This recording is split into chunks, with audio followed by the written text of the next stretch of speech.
Elevator confessions. That morning was supposed to be a turning point in my career. I had an interview at the prestigious IT company Technoprogress for the position of lead designer. I had prepared thoroughly. I put on a new suit, reviewed my portfolio, and even memorized a few professional terms in English. In my jacket pocket was the coveted invitation with the office number, 24th floor. The elevator in the North Tower Business Center was as impressive as the building itself. Mirrored walls, chrome handrails, and pleasant music. I stepped inside, and the doors were already closing when a girl with a huge folder in her hands literally flew into the cabin. We collided, and her documents scattered all over the elevator. "Sorry, I was in such a hurry," she said breathlessly, gathering her papers. I helped her, noticing that among the scattered sheets were interface designs of incredible beauty. "Are you a designer?"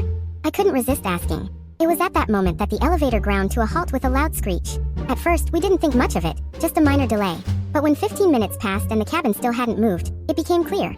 We were stuck between the 18th and 19th floors. The first half hour was spent in tense attempts to contact the dispatcher. The call button didn't work, and there was no mobile signal.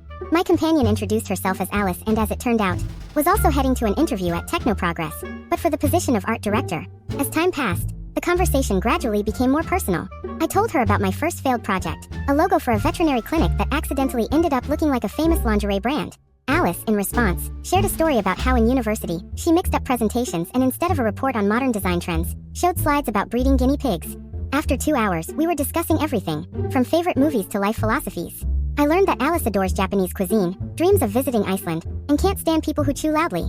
She, in turn, found out that I do photography, collect vintage cameras, and am terrified of heights, which was especially ironic given our situation. When 3 hours had passed, I took out an Alianka chocolate bar from my briefcase, my traditional good luck charm before important meetings. We split it in half, and Alice admitted it had been her favorite chocolate since childhood. Suddenly, the elevator jerked and began moving upward. When the doors opened on the 24th floor, we were greeted by a crowd of worried security guards and technical specialists. It turned out there had been a failure in the building's control system due to a hacker attack. We were 4 hours late for the interview. The receptionist looked at us with undisguised sympathy. Unfortunately, the director has already left. But to our surprise, a week later, we both received calls inviting us to meet with the CEO. Entering the spacious office, we saw at the desk the very technician who had rescued us from the elevator. It turned out he was the owner of the company, Sergei Petrovich, who was personally inspecting the new security systems. "You know," he smiled, "during those 4 hours in the elevator, you went through the best interview imaginable.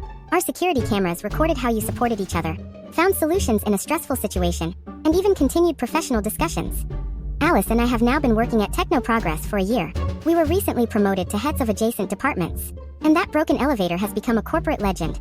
New employees even ask to see that elevator where the office romance began. And yes, a month after being hired, Alice and I started dating. Next month, we're flying to Iceland to fulfill her dream. And the Alianka chocolate bar is always in my desk, for good luck.